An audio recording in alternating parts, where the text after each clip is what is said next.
नमस्कार बच्चों, मैं डॉक्टर वेद प्रकाश गर्ग आज कक्षा 12वीं हिंदी आधार की पाठ्य पुस्तक RO2 के 11वें पाठ जो कि गद्य खंड का पहला पाठ है महादेवी वर्मा का भक्तिन, आज इसको पढ़ने जा रहे हैं।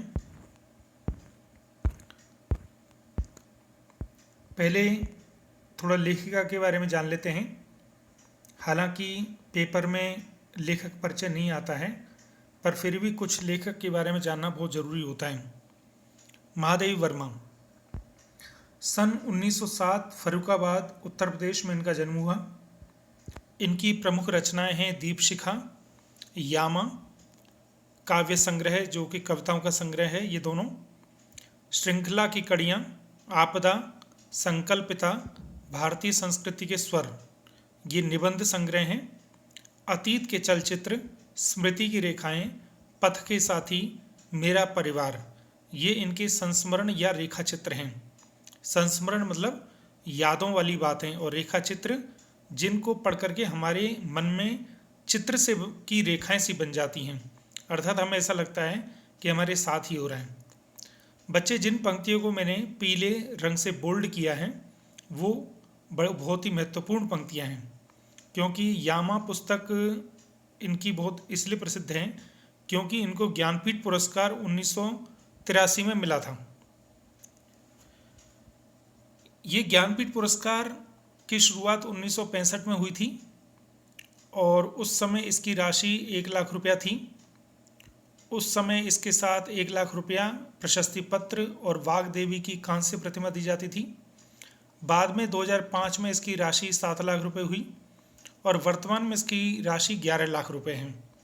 और 2019 का जो ज्ञानपीठ पुरस्कार है वो मलयालम के कवि अच्युतन नबूतरी जी को 55वां ज्ञानपीठ पुरस्कार मिला है। एक बात ध्यान देने योग्य है, ज्ञानपीठ पुरस्कार जो हिंदी में शुरू के 4 जो ज्ञानपीठ पुरस्कार थे वो एक व्यक्तिगत रचना के लिए मिले थे, बाद में लेकिन वो पूरे साहित्य में योगदान के लिए मिलने लग गए। इनमें सबसे पहले सुमित्रानंदन पंत जी को 1968 में चिदम्बरा के लिए मिला था। पुरस्कारों में देखिए, ज्ञानपीठ पुरस्कार उनको यामा संग्रह के लिए 1983 में मिला, ये इनको 82 में मिला था, 83 में हो सकता है इन्होंने रिसीव किया हो। उत्तर प्रदेश हिंदी संस्थान का भारत भारती पुरस्कार, पद्म भूषण, और निधन इनका इलाहाबाद में हुआ। इनकी प्रमुख पंक्ति ये है कि संसार के मानव समुदाय में वही व्यक्ति स्थान और सम्मान पा सकता है, वही जीवित कहा जा सकता है जिसके हृदय और मस्तिष्क ने समुचित विकास पाया हो और जो अपने व्यक्तित्व द्वारा मनुष्य समाज से रागात्मक के अतिरिक्त बौद्धिक संबंध भी स्थापित कर सकने में समर्थ हो। इसका सार ये है कि ये कहना चाहती थी वही व्यक्ति जीवन में स्थान और सम्मान पा सकता है जिसके हृदय और मस्तिष्क दोनों ने समुचित विकास पाया हो, अर्थात जो बौद्धिक भी हो और जो संवेदनशील भी हो। साहित्य सेवी और समाज सेवी दोनों रूपों में महादेवी वर्मा की प्रतिष्ठा रही। महात्मा गांधी की दिखाई राह पर अपना जीवन समर्पित कर इन्होंने शिक्षा और समाज कल्याण के लिए निरंतर कार्य किया। नारी समाज में शिक्षा प्रचार के उद्देश्य से उन्होंने प्रयाग महिला विद्यापीठ की स्थापना की। अब देखिए, इन्होंने महात्मा गांधी जी की जो राह दिखाई हुई थी उस पर उन्होंने अपना पूरा जीवन समर्पित कर दिया था और ये चाहती थी कि नारियां पढ़ें। इसके लिए उन्होंने प्रयाग महिला विद्यापीठ की स्थापना की थी इलाहाबाद में। साहित्य जगत में महादेवी वर्मा की प्रतिष्ठा बहुमुखी प्रतिभा के रचनाकार के रूप में रही है। बहुमुखी और एक अनेक तरफ की प्रतिभा, सर्वांगीण प्रतिभा। अगर कविता के क्षेत्र में वे छायावाद के 4 स्तंभों में से एक मानी जाती हैं तो अपने निबंधों और संस्मरणात्मक रेखा चित्रों के कारण एक अप्रतिम गद्यकार के रूप में उनकी चर्चा होती है। अब देखिए, वो सभी क्षेत्रों में थी। अगर कविता में देखें तो छायावाद जो कि 1920 से 1936 तक चला था, उसमें 4 जो प्रमुख माने जाते थे जिनको संक्षेप में प्र सु म न कहते हैं। प्र से प्रसाद जी, सु से सुमित्रानंदन पंत जी, म से महादेवी वर्मा जी और न से निराला जी, तो उनमें भी इनका प्रमुख स्थान है। और इन्होंने जो संस्मरणात्मक और रेखाचित्र लिखे हैं उसमें इनकी गद्य में भी बड़ी पैठ मानी जाती है। कविता और गद्य इन दोनों क्षेत्रों में उनकी प्रतिभा अलग अलग स्वभाव लेकर सक्रिय हुई दिखती है। कविताओं में वे अपनी आंतरिक वेदना और पीड़ा को व्यक्त करती हुई इस लोक से परे किसी और सत्ता की ओर अभिमुख दिखलाई पड़ती है, तो अपने गद्य में उनका गहरा सामाजिक सरोकार पाता है। उनकी श्रृंखला की कड़ियाँ उस समय की अद्वितीय रचना है जो हिंदी में स्त्री विमर्श की भव्य प्रस्तावना है। उनके संस्मरणात्मक रेखाचित्र अपने आसपास के ऐसे चरित्रों और प्रसंगों को लेकर लिखे गए हैं जिनकी साधारणतया हमारा ध्यान नहीं खींच पाती, लेकिन महादेवी जी की मर्मभेदी और करुणामयी दृष्टि उन चरित्रों की साधारणता में असाधारण तत्वों का संधान करती है।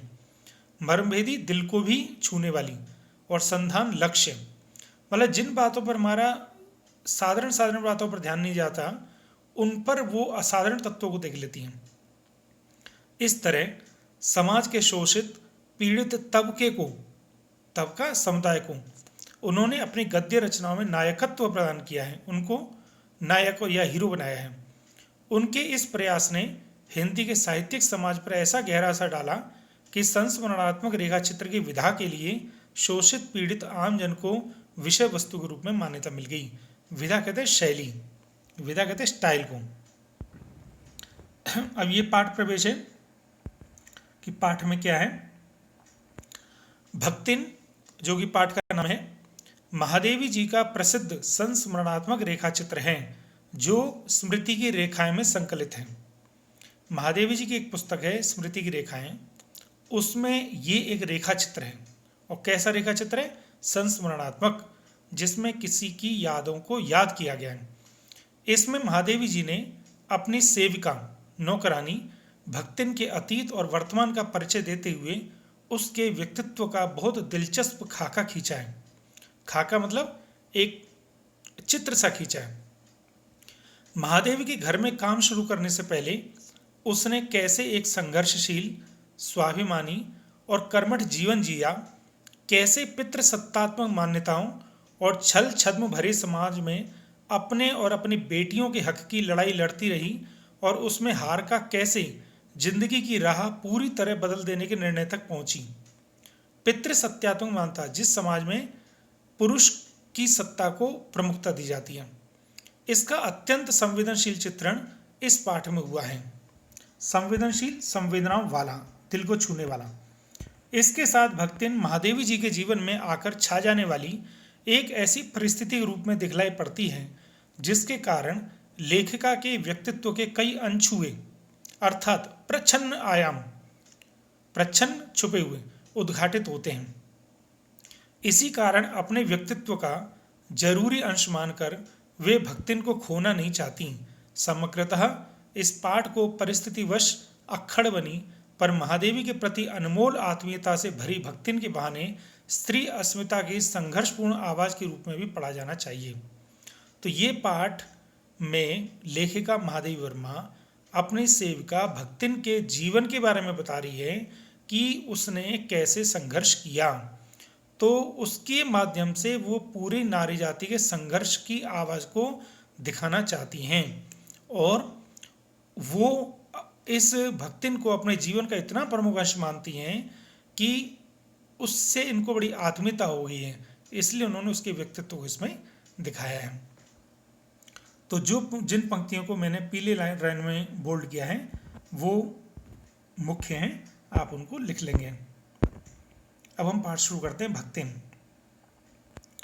छोटे कद और दुबले शरीर वाली भक्तिन अपने पतले होठों के कोनों में दृढ़ संकल्प और छोटी आंखों में एक विचित्र समझदारी लेकर जिस दिन पहले पहले मेरे पास आ उपस्थित हुई थी, तब से आज तक एक युग का समय बीत चुका है।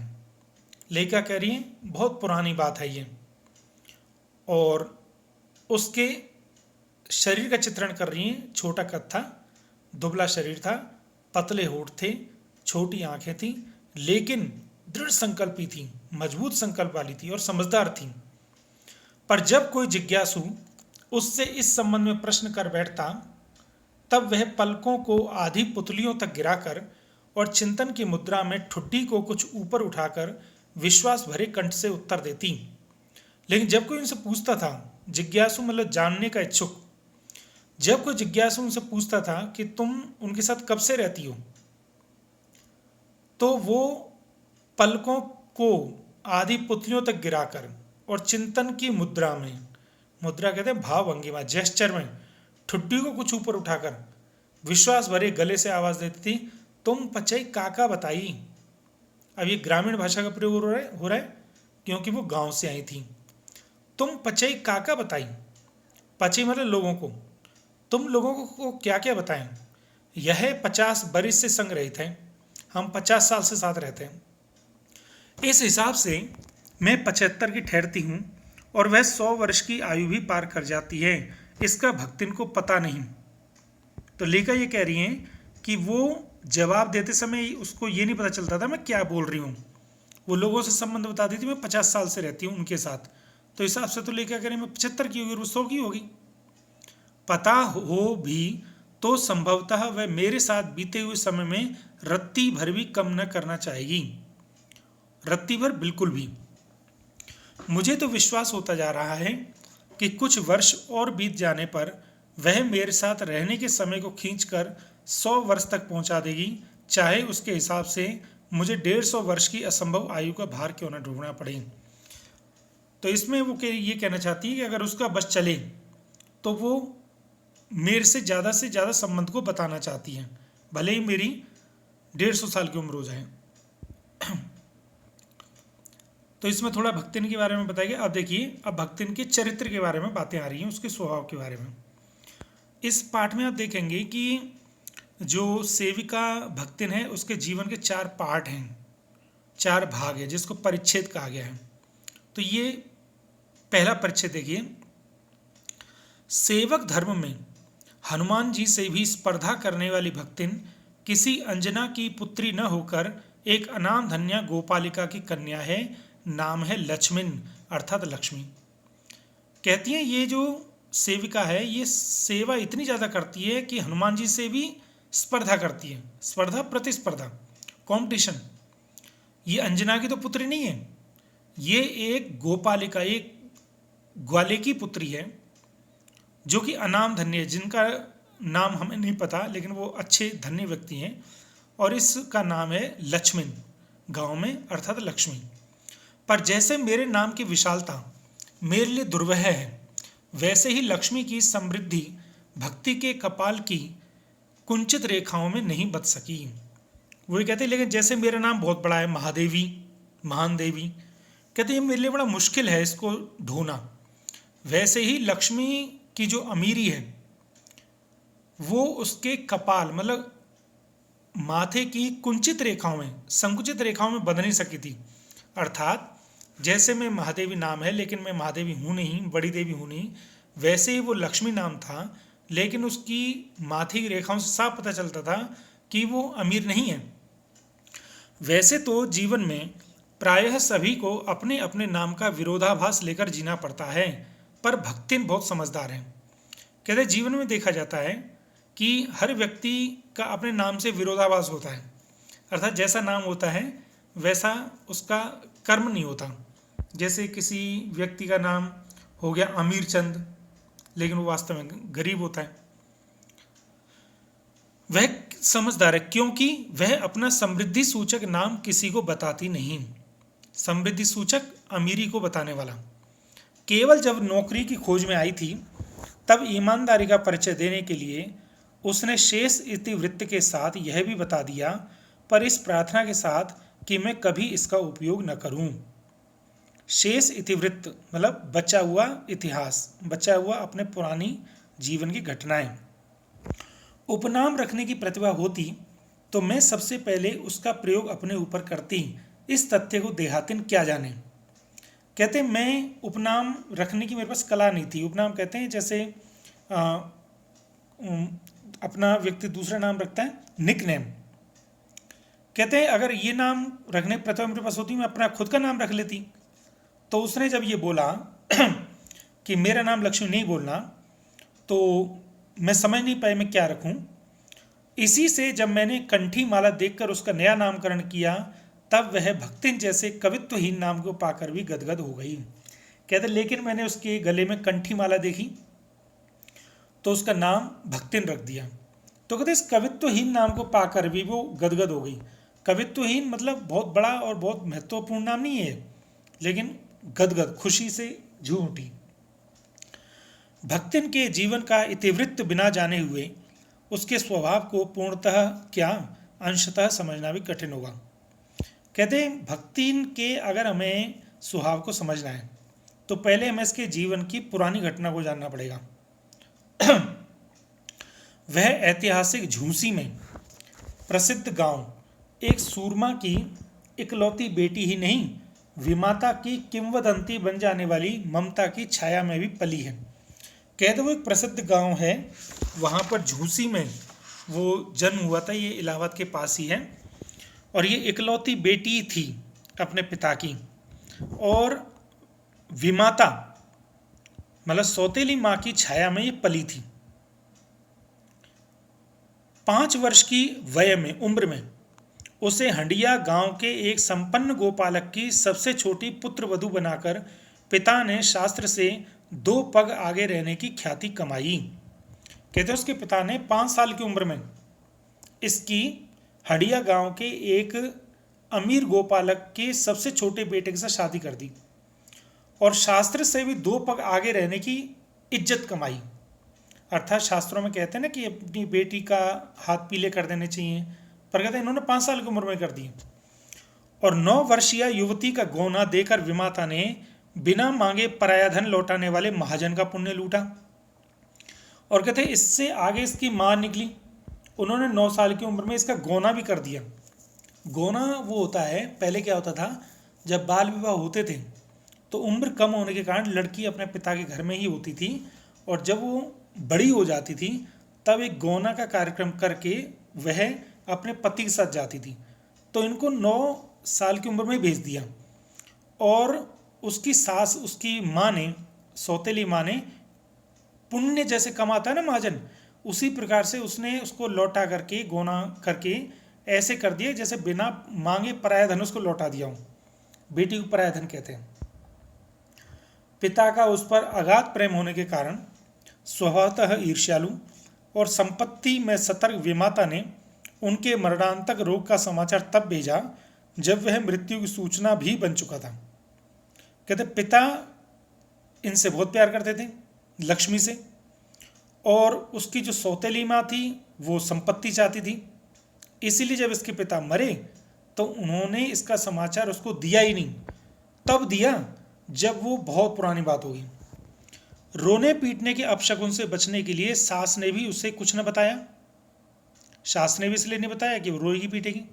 बहुत दिन से नहर नहीं गई, सो जाकर देख आवे, यही कहकर और पहना उड़ाकर सास ने उसे विदा कर दिया। अब कहते जब बहुत दिन हो गए तो उसकी सास ने कहा, देख तू बहुत दिनों से अपने नहर नहीं गई है, अपने मायके नहीं गई है, जा देख के आ जा। और उसको अच्छे ढंग से पहना उड़ा करके सास ने उसे वहाँ भेज दिया। इस अप्रत्याशित अनुग्रह ने उसके पैरों में जो पंख लगा दिए वे गांव की सीमा में पहुंचती झड़ गई। अब ये जो अप्रत्याशित अनुग्रह था, मतलब उम्मीद से परे जो कृपा थी, जो अनएक्सपेक्टेड ग्रेस थी, इससे उसके पैरों में पंख लग गए कि मैं अपने पिता से मिलने जा रही हूँ। लेकिन जब गांव की सीमा में पहुंची तो ये सारे पंख झड़ गए। हाय लक्ष्मण अब आई कि अस्पष्ट पुनरावृत्तियाँ और स्पष्ट सहानुभूतिपूर्ण दृष्टियाँ उसे घर तक ठेल ले गई। लेकिन जब वो गई तो बार बार आसपास से आवाज़ आ रही थी, लक्ष्मण अब आई है तू, और लोग उसे सहानुभूतिपूर्ण आंखों से देख रहे थे। ठेल ले गई मतलब ले गई, पर वहाँ न पिता का चिन्ह शेष था, न विमाता के व्यवहार में शिष्टाचार का लेश था। चिन्ह मतलब निशान, लेश मतलब शेष।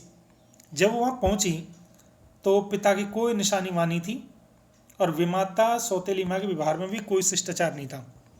दुख से शिथिल और अपमान से जलती हुई वह उस घर में पानी भी बिना पिए उल्टे पैरों ससुराल लौट पड़ी। सास को खरी खोटी सुनाकर उसने विमाता पर आया क्रोध शांत किया और पति के ऊपर गहने फेंक फेंक कर उसने पिता के चिर विछोह की मर्म व्यथा व्यक्त की। अब वो अपनी सौतेली माँ पर तो गुस्सा उतार नहीं सकती थी, तो उसने सास को खूब खरी खोटी सुनाई और अपने गहने फेंक के ये दिखाया कि उसे पिता का कितना दुख है। चिर विछोह, लंबा विछोह, मृत्यु, मर्म व्यथा, दुख की कथा, दुख। तो यहाँ तक उनका जीवन का पहला पार्ट है, जिसमें ये पता चला कि वो एक अमीर परिवार की बहू थी और अपने पिता की लाडली थी, और उनकी सौतेली माँ ने उनके साथ कैसा व्यवहार किया।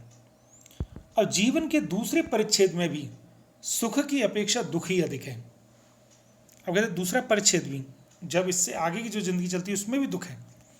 जब उसने गेहूं रंग और बटिया जैसे मुख वाली पहली कन्या के 2 संस्करण और कर डाले, तब सास और जेठानियों ने होठ बिचकाकर उपेक्षा प्रकट की। अब शादी के बाद जब उसने गेहूं रंग के 2 लड़कियां, गेहूं रंग की एक लड़की उससे जन्म ली, फिर उसका 2 लड़कियां और हुई, मतलब 3 लड़कियां हो गई, तो सास और जेठानियों ने होठों को दबा करके उसकी उपेक्षा की, इग्नोर किया उनको कि इसके तो तीनों बेटियां हैं। आप जानते हैं पुराने ज़माने में और अभी भी लड़कियों के जन्म को अच्छा तो माना जाता है, लेकिन अगर लड़का न हो और लड़कियां ही लड़कियां हों तो दुख माना जाता है। उचित भी था, क्योंकि सास 3-3 कमाऊ वीरों की विधात्री बनकर मचिया के ऊपर विराजमान पुरखिन के पद पर अभिषिक्त हो चुकी थी। आप कहते हैं वो उसकी क्यों अपेक्षा करते थे? क्योंकि सास के तो 3-3 बेटे थे और तीनों कमाते थे, तो वो तो भाई जैसे भगवान बन करके खाट पर बैठ करके और एक पूर्वजों की तरह से रहती थी। और दोनों जेठानियाँ काक भुषुंडी जैसे काले लालों की क्रमबद्ध सृष्टि करके इस पद की उम्मीदवार थी। और जो दोनों जेठानियाँ थी उनके काले काले बच्चे थे, काक भुषुंडी जैसे, कौवे जैसे। अब उन्हें पता था कि माँ के 3 बेटे हैं, जब माँ मर जाएगी तो हमारे बेटे हैं, हम राज करेंगे, इसकी तो लड़कियां हैं नहीं, इसकी तो लड़का है नहीं।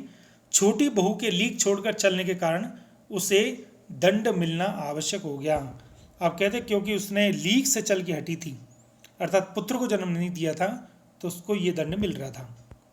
जेठानियाँ बैठकर लोक चर्चा करती और उनके कलूटे लड़के धूल उड़ाते। वह मट्ठा फेरती, कूटती, पीसती, रांधती और उसकी नन्ही लड़कियां गोबर थापती, उठाती, कंडे थापती। जेठानियां अपने भात पर सफ़ेद राब रखकर गाढ़ा दूध डालती और अपने लड़कों को औटते हुए दूध पर से मलाई उतारकर खिलाती। वह काले गुड़ की डली के साथ कठौती में मट्ठा पाती और उसकी लड़कियां चने बाजरे की घुघरी चबाती। अब कहते हैं लड़का न होने के कारण दोनों में कितना अंतर था कि जेठानियों के लड़के तो धूल उड़ाते थे, खेलते रहते थे, वो मट्ठा उछलाती रहती थी, सब्जी बनाती थी, लेकिन लड़कियां गोबर उठाती थी, कंडे पाती थी। जेठानियां क्या करती थी? चावलों पर सफ़ेद राब, गन्ने का गाढ़ा रस रख के गाढ़ा दूध डालती थी और अपने लड़कों को गरम गरम दूध में से मलाई उतार के खिलाती थी। और उनके बच्चे जो मट्ठा बच्चा रहता था, चने बाजरे बच्चे रहते थे, उनको खाते थे। इस दंड विधान के भीतर कोई ऐसी धारा नहीं थी जिसके अनुसार खोटे सिक्कों की टकसाल जैसी पत्नी से पति को विरक्त किया जा सके। कहते वो दंड तो देना चाहती थी, लेकिन उसका पति इतना प्यार करता था कि उसको उससे अलग नहीं किया जा सकता था। सारी चुगली चबाई की परिणति उसके पत्नी प्रेम को बढ़ाकर ही होती थी। और सारे लोग चुगली करते थे, पर पत्नी प्रेम के कारण वो वहीं दब जाती थी। जेठानियाँ बात बात पर धमाधम पीटी कूटी हो जाती, पर उसके पति ने उसे कभी उंगली भी नहीं छुआई। वह बड़े बाप की बड़ी बात वाली बेटी को पहचानता था। इसके अतिरिक्त परिश्रमी, तेजस्विनी और पति के प्रति रोम रोम से सच्ची पत्नी को वह चाहता भी बहुत रहा होगा, क्योंकि उसके प्रेम के बल पर ही पत्नी ने अलगोजा करके सबको अंगूठा दिखा दिया था। वो जानता था कि अमीर बाप की लड़की है और मेहनती है, प्रभावशाली है, पति से प्यार करती है, और इसी ने सबसे अलग होके दिखा दिया था कि ये कुछ कर सकती है, काम वही करती थी। इसलिए गाय भैंस, खेत खलियान, अमराई के पेड़ आदि के संबंध में उसी का ज्ञान बहुत बड़ा चढ़ा था। उसने छांट छांट कर ऊपर से असंतोष की मुद्रा के साथ और भीतर से पुलकित होते हुए भी जो कुछ लिया वह सबसे अच्छा भी रहा। साथ ही परिश्रमी दंपत्ति के निरंतर प्रयास से उसका सोना बन जाना भी स्वाभाविक हो गया। अर्थात पति पत्नी दोनों आपस में मिलकर रहते थे।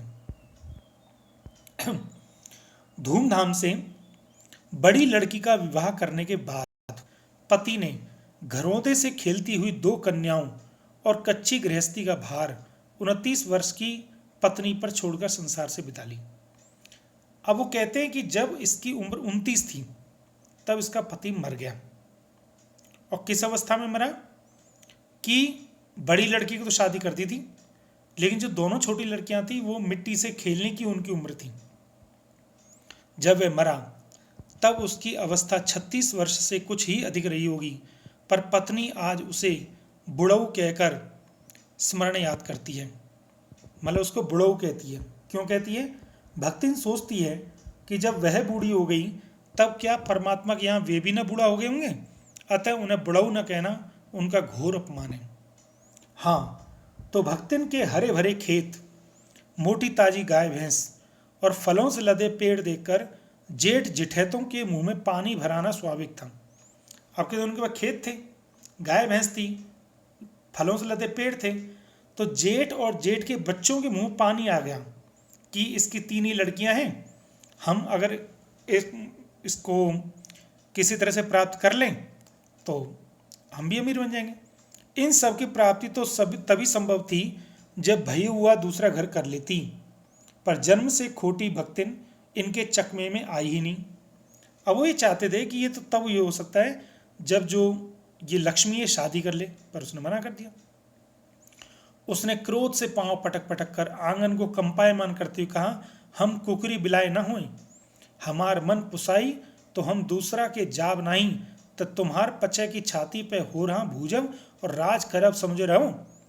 तो कहते हमको कुत्ते बिल्ली नहीं है, हमारा मन होगा तो करेंगे और नहीं होगा तो नहीं, और तुम्हारी छाती पे रह कर के ही हम हो रहा भूजेंगे और राज करेंगे। हो रहा भूजेंगे मतलब छाती पर कहते हैं दाल दलना, मतलब हम तुम्हें अपने लक्ष्यों में पूर्ति नहीं होने देंगे। उसने ससुर, अजिया ससुर और जाने कई पीढ़ियों के ससुरगणों की उपार्जित जगह जमीन में से सुई की नोक बराबर भी देने की उदारता नहीं दिखाई। अब उसको ससुर से जो और अजिया ससुर मतलब पति के दादा से और पता नहीं कितने कितने पीढ़ियों से जो उसको जगह जमीन मिली थी उसमें से सुई के नोक के बराबर उनको कहा नहीं दूंगी। इसके अतिरिक्त गुरु से कान फुकवा, कंठी बांध और पति के नाम पर घी से चिकने केशों को समर्पित कर उसने कभी न टलने की घोषणा कर दी। बल्कि उसने क्या किया कि एक गुरु से कान फुकवा ली, मतलब दीक्षा ले ली, एक माला पहन ली और पति के नाम पर अपने घी से चिकने केशों को उसने कटवा लिया, मुड़वा लिया और ये कसम खाई कि मैं कभी भी यहां से टलूंगी नहीं।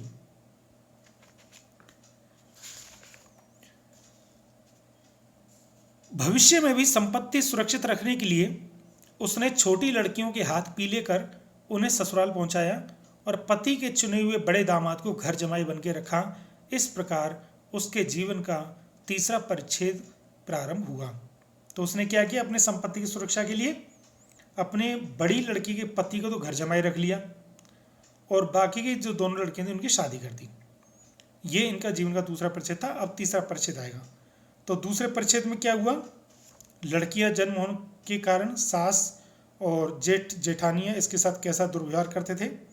इनके पति की मृत्यु हुई और उनकी पति की मृत्यु के बाद इनकी संपत्ति और जायदाद पर किस प्रकार से जेठ और जुठैत नजर डालते थे और उसने अपनी संपत्ति की सुरक्षा के लिए क्या योजना बनाई। तो ये इनका दूसरा परिच्छेद हुआ। आज हम इतना ही पढ़ेंगे। आप जो है आज इसके 2 प्रश्न कर सकते हैं जो कि इन्हीं में से निकलेंगे। अभ्यास में पहला प्रश्न है, भक्तिन अपना वास्तविक नाम लोगों से क्यों छुपाती थी और भक्तिन को यह नाम किसने और क्यों दिया।